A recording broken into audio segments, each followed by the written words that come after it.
Dear students of class 8A and 8B, today I am going to teach you a new lesson, lesson number 11, the Revolt of 1857. Point number 1, Introduction. Point number 2, Sepoy Mutiny. Point number 3, the Revolt of 1857. Point number 4, Causes. A. Political causes. So, the Revolt of 1857. You know, the British defeated the last independent Nawab of Bengal, Bihar and Odisha, Siraj-ud-Dowla.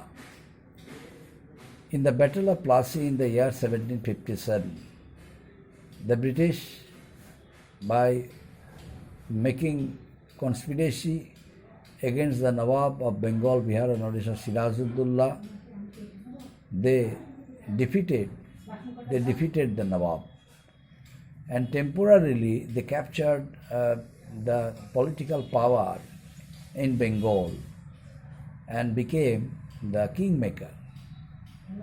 But in the Battle of Buxar in the year 1764, the British proved their political and their military skill, and ultimately they strengthened their power in Bengal and decided to interfere in the politics of Bengal, Bihar and Odisha directly.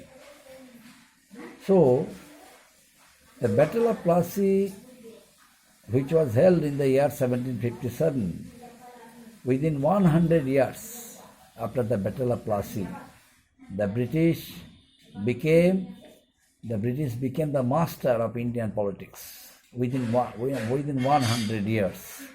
That means in the year 1857, after the Battle of Plassey, the British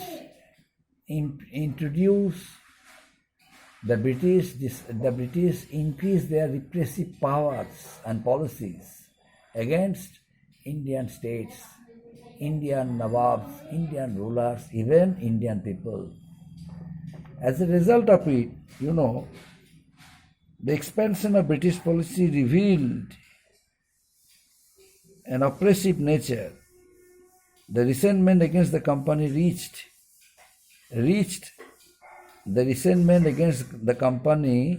reached British headquarters in England, and ultimately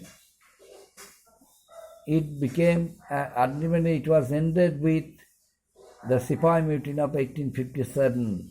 The British decided to impose so many restrictions on the Indian soldiers. There was discrimination between British soldiers and Indian soldiers. Since they belonged to Indian, they were not given a satisfactory amount of salary. They were not given much facilities, but the European soldiers. That's why the resentment reached, British headquarters. But this British headquarters, England, could not take any initiative in order to remove the resentment, and dissatisfactions of the people of India. Hence, a rebellion was taken place in the year 1857. This rebellion is known as Sepoy Mutiny. This rebellion is known as the First War of Independence. This rebellion is known as the Revolt of 1857. Now, why is this known as the First War of Independence? Because it is the first time the Indians antagonized the British. The Indians showed bravery by making them aware of their rights, privileges the Britishers were supposed to give them, but they did not allow any Indian rulers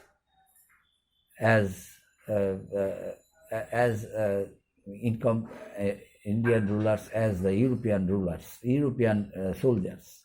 So Indian soldiers who were working in British Army, they were deprived of their rights and privileges.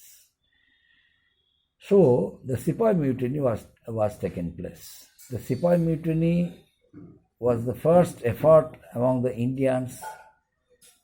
They realized the true nature of the British and they organized a movement, a revolt against the British. This movement and revolt came to be known as the Sepoy Mutiny or the Revolt of 1857 or the First War of Independence. That means the Indian soldiers had no independent rights. The Indian soldiers had no right to open their mouth, had no right to see the contrast, to show the contrast between the European and Indian soldiers. That means they were bound to tolerate this kind of, discrimination. That's why a revolt on the part of the Indians was bound to be held, and ultimately it took place in the year 1857. This revolt is known as the First War of Independence, since it was the first time the Indians revolted against the British. That's why this revolt is known as the First War of Independence. The next point, the revolt had many causes. Why was the revolt taken place? The revolt was taken place because of the following reasons. The first one, political causes. Political causes. There are so many causes. Out of it, today I am discussing about the political causes of the Sepoy Mutiny. Political cause. Political causes. What were the political causes? The annexation of a number of Union states, the annexation of a number of Indian states, made the Indian rulers, Indian people very much resented, very much dissatisfied, and that's why Indian rulers,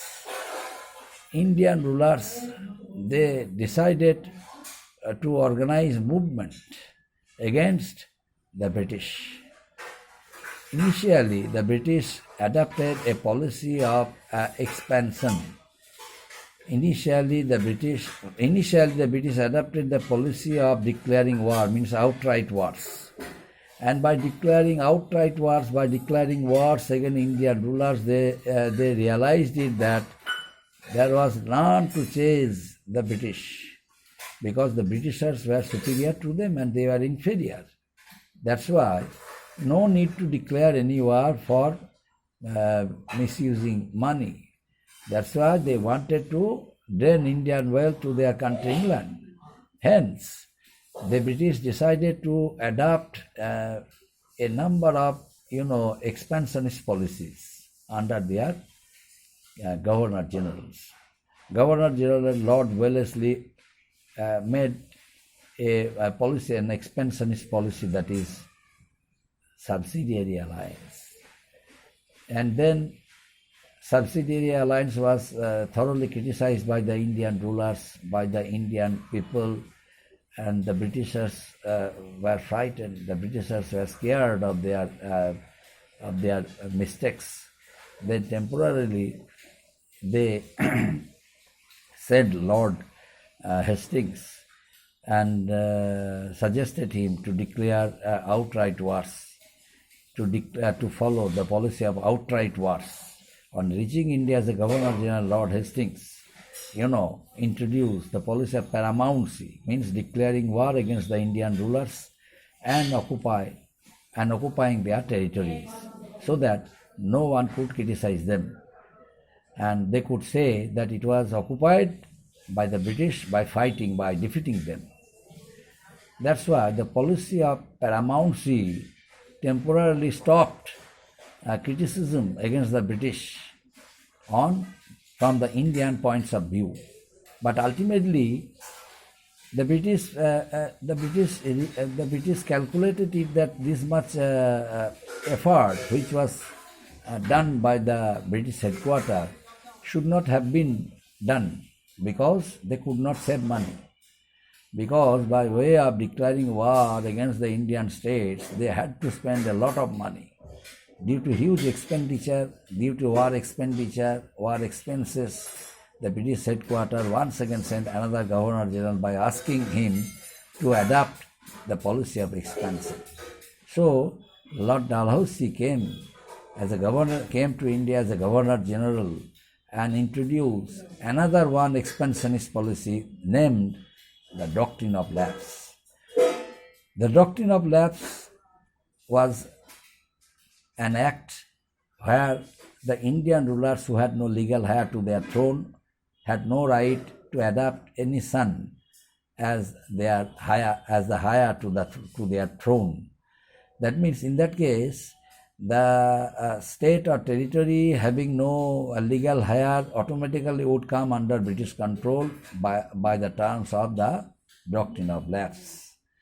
And by this way, so many Indian states came under British control like Satara, Sambalpur, Nagpur, Jhansi, and some of them, like one of the most important part of the annexation was the annexation for Jhansi. It was not easier to the British since the Queen, since the widowed Rani of Jhansi, Rani Lakshmibai, decided to fight against the British because her son's adoption to the throne was not recognized by the British, since Rani Lakshmibai had no legal heir to the throne and her husband, and hence the British did not recognize the right of Anand Rao, her adopted son, to the throne. So they demanded Jhansi. But Rani Lakshmibai declared war against the British and fought bravely, and while fighting against the British, she was defeated and killed. So ultimately Jhansi also was annexed by the British. So this policy of annexation also created nationwide dissatisfaction, and Indian rulers as well as Indian people were dissatisfied with the British policy. So this is the most important cause. It is most important political cause of the First War of Independence of 1857, the doctrine of lapse. The British gained many enemies like Rani Lakshmibai, like Nana Sahib, because Nana Sahib's demand was also not accepted by the British, since Nana Sahib was the adopted son of Bajirao. But after the death of Bajirao, the Nana Sahib demanded the throne of Kanpur, but it was ignored by the British, since he was not the legal heir to the throne of Kanpur, and his pension also was stopped. That's why Nana Sahib became a great enemy of the British and declared war. And afterwards, as I discussed in my previous lesson, Ayodh was annexed on the grounds of misgovernance or maladministration. So this enraged the people of Ayodh very much, anger, because the people of Ayodh as well as the Nawab of Ayodh were very much peaceful. The people of Ayodh and the Nawab of Ayodh were peaceful. They did not like to antagonize the British. Moreover, the Nawab of Ayodh signed first. He was the first one to sign the terms of the subsidiary alliance of Lord Wellesley, but still his estate was annexed by the British under the terms of the doctrine of lapse of Lord Dalhousie. So, no, it was not. It did not come under the terms of the doctrine of Lord Dalhousie's doctrine of lapse. But since the Nawab of Ayodh signed the terms of subsidiary alliance, but the British was trying to capture the state Ayodh by hook or by crook. But they had no scope. They had no scope to annex Ayodhya because already Nawab of Ayodhya signed the terms of subsidiary alliance and had been maintaining all the terms of the subsidiary alliance. But suddenly one idea came to the mind of Lord Dalhousie, and he brought an allegation against the Nawab of Ayodhya that the Nawab failed to establish law and order, and the Nawab is unable to introduce a good system of administration. So bringing the allegation of maladministration or misgovernance, Lord Dalhousie annexed the state Ayodhya. So Ayodhya also was annexed. But the people of Ayodhya, they grew very much offended against the system, against the act of misery done to them by the British. And ultimately the company decided to end the Mughal Empire.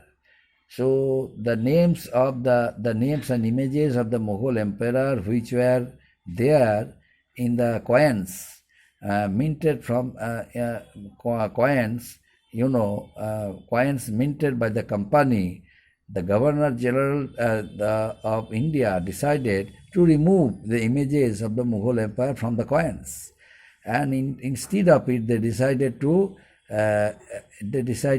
make the images of the kings of England, the queens of England in the coins. And Governor General Dalhousie announced in the year 1849. What was about it? Dalhousie announced that after the death of Mughal Emperor Bahadur Shah Zafar II, his followers would be unable to utilize Mughal titles, royal titles and other privileges after the death of Mughal Emperor Bahadur Shah Zafar II. So it insulted. It was a great insult for the Mughals. After the death of Bahadur Shah Zafar II, his sons, his followers would be unable to utilize the Mughal titles, the royal titles, in spite of being Mughal emperors of India, although their former glory and image was gone. No longer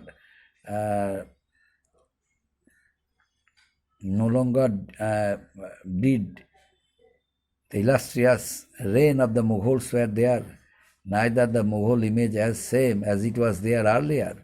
That's why they decided to protest against that system and started making conspiracy and plotting against the British. So these were the political causes of the revolt of 1857, my dear students. Next day, the remaining causes I shall discuss. Up to this, thank you.